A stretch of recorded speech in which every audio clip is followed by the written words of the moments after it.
Happy Thursday morning to all of you. Streaming live this morning from T-Mobile Park.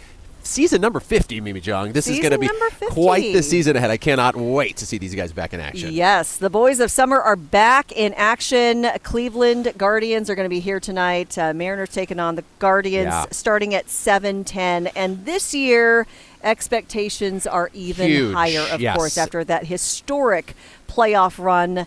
And we were so close to making it to the World Series. Eight outs away. Game 7 of the ALCS. Just an incredible run for the Mariners. But there's a lot of hope and optimism for this season as well. But if you're coming to the ballpark tonight, you're going to want to get here early, especially here on opening day. They've got a pregame ceremony that's going to be really great to watch.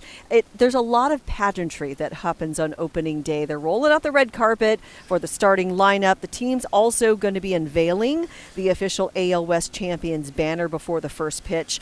That pregame ceremony starts at 6:30, and Rupert Jones is going to be throwing out the ceremonial first pitch. Cannot wait to see that banner unveiled. A big roar from the crowd, I'm sure. Tomorrow, by the way, the first 20,000 fans get a replica of that banner, and the first pitch will be thrown out by the Seattle Torrent gold medal Olympians. So excited for that, too. And on Saturday, the first 40,000 fans will get the new Cal Raleigh 60 home run bobblehead.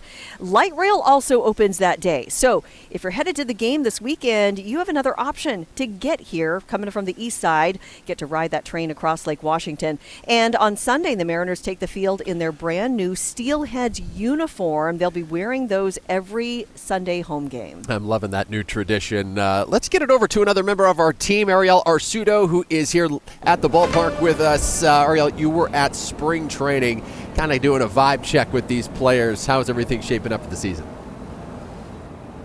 Like Gino Suarez would have said last year, good vibes only. Honestly, the guys were just vibing hard on each other. They really were leaning on each other. They're really happy to be playing for each other. It's just a really, really good mood heading into opening day, and for good reason, obviously. Did you guys know that the Mariners had one of the most potent offenses last year? They were at the top of the league in slugging percentage, in batting percentage, and of course led the league in home runs, thanks in part to Cal Raleigh 60, but they may be even better this year. The M's didn't lose any power in the lineup for Edgar Martinez and Kevin Seitzer's group. In fact, they added one of the best on-base percentage hitters in the league in Brendan Donovan, and they re-signed Josh Naylor, who's right behind him. Even though they missed most of the guys to the World Baseball Classic this spring, they got a good look at how great things can be. Yeah, obviously there's some expectations this year, and we're ready for them. And I think more than pressure, it's just exciting for everyone that we're in this position, and we got a lot of talent. And again, everyone's just excited for the challenge.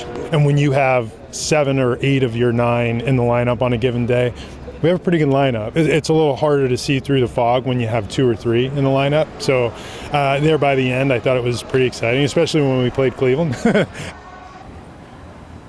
The lineup is one thing, the rotation is a whole other beast. It's one of the best in the league. And by the end of the season, we could be seeing 3 guys vying for a Cy Young in Logan Gilbert, George Kirby, and Brian Wu. And and don't count out Bryce Miller by the time he gets back from injury, guys.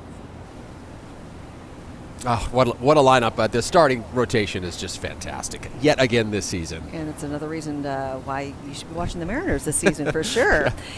One person we'll be watching, of course, closely is Cal Raleigh. Yes. After his historic 60 home runs last season. A lot of people are wondering, can he do it again? Yeah. Yes. Can he do it again? Well, there's no precedent, really, because no catcher has hit even close to 60 home runs. We did a little back-of-the-napkin math. Take a look. The closest to do this was Salvador Perez when he hit 48 home runs. He held the record. He followed up the next season, Mimi, with less than half of that. Johnny Bench, he hit 45 and followed it up with 27 home runs. Javi Lopez had a similar season. Roy Campanella back in 54. He hit 41, but then followed it up with just 19 home runs. And Hall of Famer Mike Piazza, he hit 40 twice as a catcher and followed that up with 38 in 2000. So he was the closest, and he was still lower than his high water mark. So chances of that happening not in terms 60. of, You can't count on the 6. If he does, hey, that'd be great. But, I would say 40 plus, and you're getting a big win from Cal. Yeah. Okay. Yeah. Well, that's not bad. You got to get 40 from Julio, too. I'd love to see him get a 40-40 season. 40 home runs, 40 stolen bases. I think he's got that in him. Well, the Mariners are also getting ready for a possible return of the Supersonics. I mean, we all are, aren't we? Absolutely. Many of the players, including Cal, wore some brand new gear, celebrating the decision from the NBA owners to open bidding for the Seattle expansion yesterday. That's right. Other players wearing that shirt are Randy Arozarena, Cole Young, and Ryan Bliss. It was immediately released from Simply Seattle after the announcement from the NBA owners. Yes, love the Sonics colors. I love that iconic green There's and a lot yellow. of people wearing that around Yes. town, that's for sure. No kidding. Okay, so if you're watching the game tonight and the rest of the season, you might be noticing something different from Major League Baseball. It's all to make sure those balls and strikes are accurate. Yeah, it's kind of an automated backup umpire. We know sometimes the umps can use that. It's called the ABS, or Automated Balls and Strikes Challenge System. And our Drew Andre's been looking into this. So, Drew, it's going to be interesting to see how this plays out. Maybe some strategy getting involved here. What are we learning about how this is going to work? Exactly, and we've gotten a little taste of it so far with spring training, and Mariners players say they're enjoying it, but in a way it does kind of get rid of that age-old tradition of arguing balls and strikes. Oh, that was a strike. Just tickling the edge. A batter, pitcher, or catcher can challenge a questionable call by the home plate umpire. You'll see them tap their head right after the call, like this. We got a challenge. Using a series of cameras around the field, the program shows where the pitch crossed the plate in relation to the strike zone, up on the big screen for players and fans to see. Well, that pitch was called a ball, and now Cal has challenged it. Cal Raleigh started getting the hang of it during spring training. I think a lot of teams are going to use it differently, but obviously I think a lot of teams are going to rely on catchers to be kind of the last line defense. But is that how pitchers see it? We asked Mariners reliever Casey Legumina. For me, just kind of keep it out of my hands and, let Cal make the decision whether or not if he's going to call it. Obviously, if it's a ball, it's a ball. If it's a strike, it's a strike. And you can't really complain after that. And, just got to keep rolling with it. MLB will allow 2 challenges per game per team. And I think it's going to add a really exciting part of the game to fans watching in the stadium, but also on TV. Tacoma Rainiers broadcaster Andy Hellwig has watched the challenge system become a feature at Rainiers games the last couple seasons, while the new system was tested in the minors. When the player challenges, everybody's going to find out in real time. So in T-Mobile Park, it'll be on that video board here. And so when that player starts to challenge, everybody on the field and in the stands is going to turn around, look at that video board, and they're all going to find out together at the same time. Strike 3, just clipping the corner. So there's a good chance you will see that tested tonight. Now, Mariners manager Dan Wilson says that the decision will almost exclusively, at least for them, be up to the catcher. Jake and Mimi. Yeah, I bet you're totally right. Cal Raleigh, he's going to be all over this. He knows exactly what's going on in that strike zone. Yeah, I'm curious, though, is this going to slow down the game, Drew, or is it going to speed it up? Well, it has to be a split-second decision. That call has to be made immediately by the pitcher batter, or catcher in this case. So right now the data shows actually that it's only taking about 13 seconds on average per challenge. So it doesn't really seem like it's slowing things down. Yeah, actually, probably would speed it up. Yeah. You don't have any fighting over it. It's going to be interesting, too, to see everybody in the stands getting into it, too. A lot of oohs and ahs when it shows up on that big board. Yeah. So. Interesting stuff. Thank you very much, Drew. Well, if you're heading to the game this weekend, this is the first weekend where you can actually take light rail. Yes. You don't have to worry about paying for parking or dealing with the traffic. Been talking about this for like 15 years, right? We're finally getting a train across Lake Washington. Starting this weekend, the Cross Lake Connection opens on Saturday, just in time for the third game of this series. First train opens to the public at 10 a.m. on Saturday, and it will cross Lake Washington. You're going Redmond all the way down into Seattle now. A very historic day. Shantae will be live tomorrow. She'll have special coverage of this connection, which happens Saturday. Coverage starts at 5 a.m. and goes until 10. All right, going to take a look behind us as well.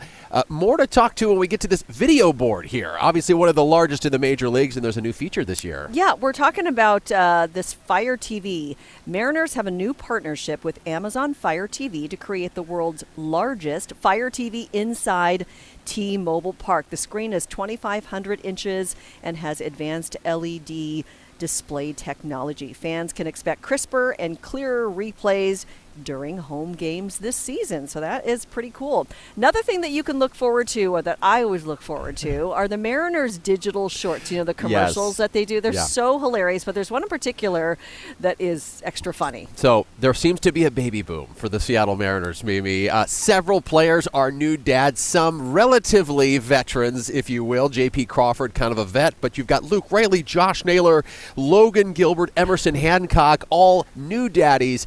And in one of the digital shorts, they laugh about what it's like to go through parenthood. All in favor of group tummy time? Yeah, raise your hand, you're all going to say, that was on cue. He got me from both ends. That was good acting. That was good. Hi, Logan.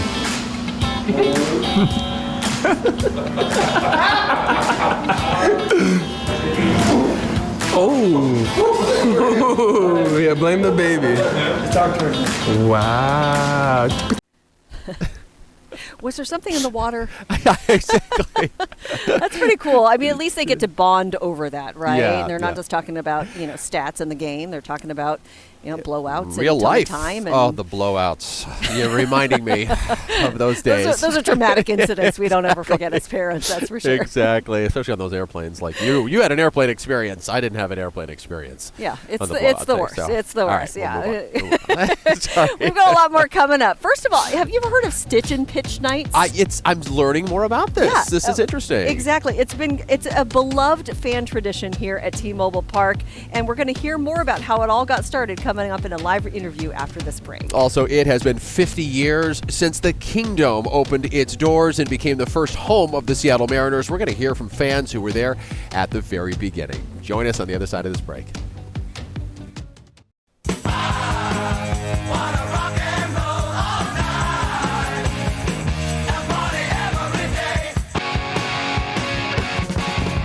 Back on this Thursday morning, get you ready for opening night of your Seattle Mariners in their 50th season ahead of a most promising season. You know, for you fans, getting to the ballpark is such a fun adventure. There's so many promotions and giveaways all year. Yeah, and there's a tradition that I just learned about that apparently started right here. We're talking about Stitch and Pitch Nights. To talk more about that is Liz McCloskey.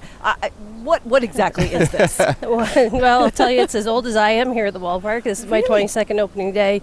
It is 22 years old. We were one of the first teams to start an event here at T-Mobile Park where we found a way to get the wives as husbands who loved baseball to come on out and do their projects while they enjoyed baseball. And so when you say stitch, yeah, I mean, you're talking about needles, knitting, yarn, crochet, you name it, they do it. Needlepoint. I mean, so what the idea is? What you just come and bring your the idea is make them Mariners fans, right? But they're allowed to do their projects here in the ballpark. So some needles that maybe aren't necessarily allowed in the park on the regular game get to come in that day. Oh, really? That's interesting. So usually they wouldn't make it past security. Correct.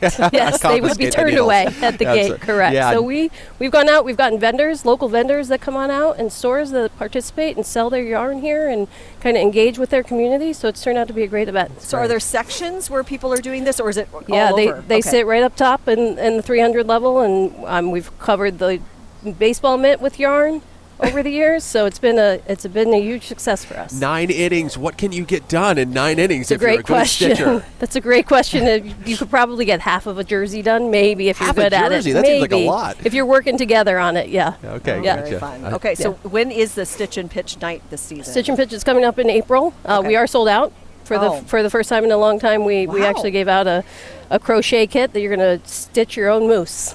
Wow. So stitch your own moose. Yeah. And the fact that it's sold out shows you how popular stitching has become. Yes. It has become more and more popular over the last couple of years, especially since COVID. It's definitely gone in the other direction, which is great to see. Male and female. Okay. Yeah. Very cool. Yeah. Liz McCloskey, thank you so much. Thank you guys so we'll much. Be paying attention to that in April. That's really cool. I want to get into those moose stitched jerseys. I think that'd be kind of cool, actually. More to get to here from the ballpark, streaming live with you this morning on this Thursday. Happy opening day, everybody. We'll be right back. We are also talking about the AL West banner. We're not going anywhere. We're staying here. We're staying right here. The AL West banner is going to be unveiled tonight. It's right behind us. Right now it's covered by the Mariners logo, but they're going to be displaying that and revealing that from the rafters. We saw this, Jake, driving down the street right past our studios earlier this week. Yeah, tough to miss that when it's coming through. It was pretty funny. Yeah, you're going to see it right above the Hit It Here Cafe in the stands. We're also talking about the 50th season, of course. You mentioned this earlier. They started in 1977, so they're starting their 50th year, which is hard to believe. They've been around for 50 years. Yeah, tonight you're going to see players wearing that 50-season patch on their jerseys. The logo incorporates elements representing the franchise and its history, including a ring of 116 lines that pays homage to the 2001 team. Geographical features honoring the Northwest. The celebration weekend happens August 7th through the 9th. They'll have special giveaways all season. This season, also, the fans and Mariners legends decide the top 50 of the greatest players.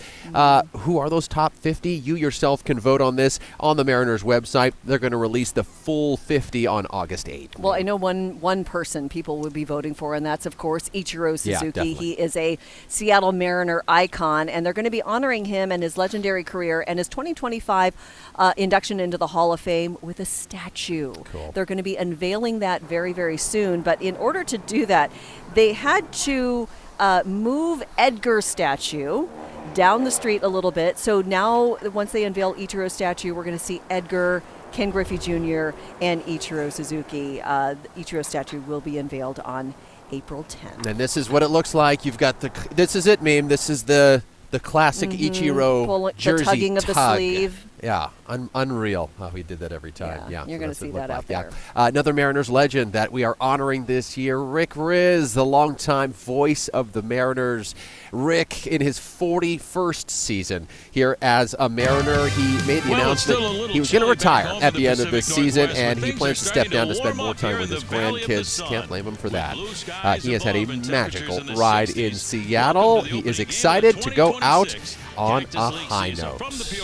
Yeah, M's are only one of 4 teams to win 85-plus games in each of their last 5 years, maybe. Yeah, and as we celebrate the Mariners' 50th season, we're looking back at where it all began, the stadium where they used to play. We're talking about the Kingdome. Savannah Welch has a look back. This 50th season is giving fans a chance to look back, and for many, it all begins with the Kingdome. It's where the Mariners got their start and where many lifelong fans say their love for the team really began. Good evening, everybody, and welcome to the initial voyage of the Seattle Mariners. First game for the Mariners.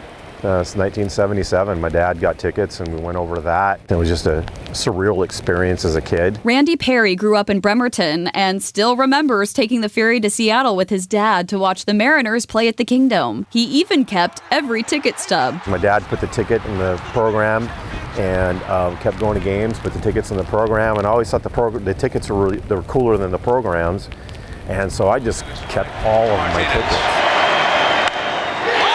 And Randy says, looking back, it's the sound of the stadium that really stands out. The sound in there was different because it was so big, and a lot of times things would resonate off of the, a ball would hit the bleachers, and the bleachers were metal, and you hear this ping. Probably my most memorable core memory at the Kingdome was getting Harold Reynolds' autograph. I still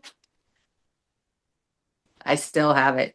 I still have old arrows. He became my favorite player. More than 3,000 miles away in Florida, Angela Langer grew up in the Seattle area and has continued to cheer on the M's. I think of just that special bonding time that we had together. She says when she thinks of the Kingdome, she thinks of her dad. You know, now at the age of 45 and my dad's 70, we still talk about sports. We still talk about the old times at the Kingdome, and I pass that on to my 3 boys. And Friday marks 50 years since the Kingdome first opened back in March of 1976. Tomorrow, Mariners opening day, marks 26 years since the Kingdome's demolition, and that's a moment many fans say is just as vivid as the memories made inside the stadium. At T-Mobile Park, Savannah Welch, King 5 News.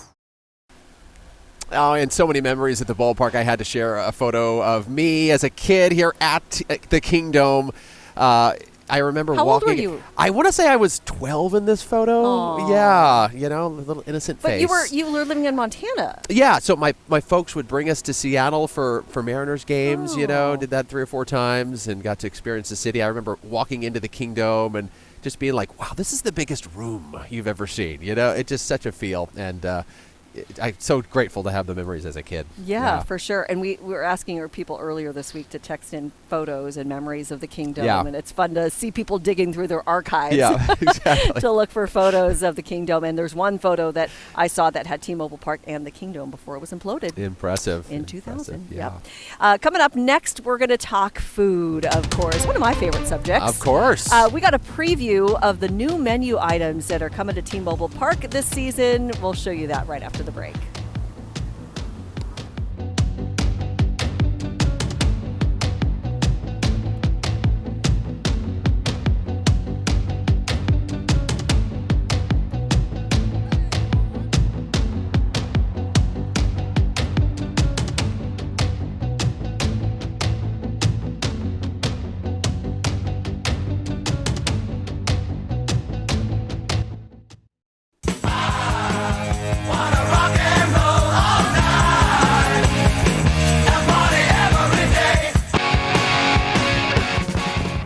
Streaming with you live here on this Thursday morning, getting you ready for opening night of Seattle Mariners. You got the Guardians here at T-Mobile Park, a 3-game series. Then the Yankees come to town.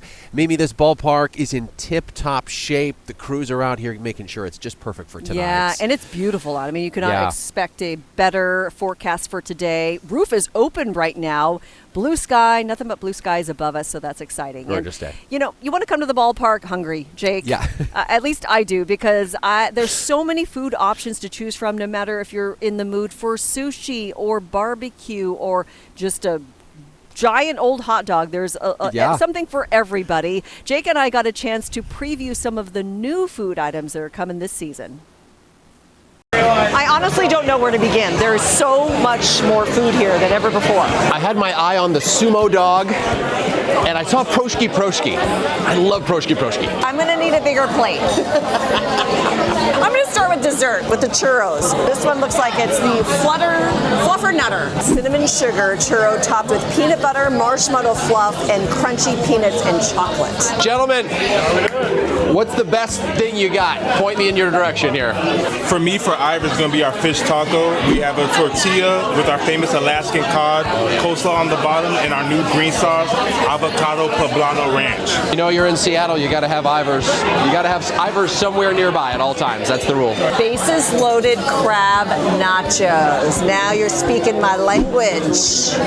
Literally, nachos are my favorite thing. They're my weakness. They're my weakness. Aha! The Proshki Proshki. Potato and cheese. It has hash browns, Tillamook cheddar, green onion. Oh, I love Proshki.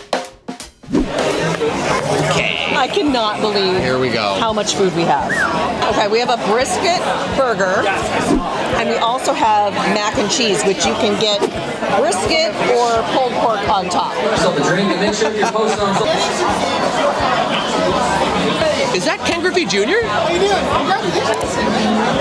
Mimi, we have two different kinds of sumo dogs. We have the sumo dog and the sumo dog Godzilla. The spicy version. Spicy. That's for me. So you take the spicy. My mouth might be really on fire after this. Here we go. 1, 2, 3. Love a soft bun. All right, it would not be dessert without salt and straw. Another ballpark staple. Ice cream. Pots of gold and rainbows. Like rainbow. All right. I'm gonna need a 7th inning stretch after this. T-Mobile really hit it out of the park this time. Of course, the item that a lot of people are talking about is that ferry boat. Yes. I mean, eating nachos out of a ferry boat is very unique. It actually Only floats. in Seattle, and it floats too, which is really cool. But it's like $22, which is a lot for people. Keep the thing. Well, yeah, exactly. They do have an expanded value menu, and so they added 15 new food items and 7 new beers. So there's a lot of very affordable options for family Cheap members. beer. Yeah. All right. Hopefully we see more of this season. More home runs, more wins for the Mariners, everybody. So good to be with you on this streaming. We'll see you at the ballpark, Let's everybody. go, M's.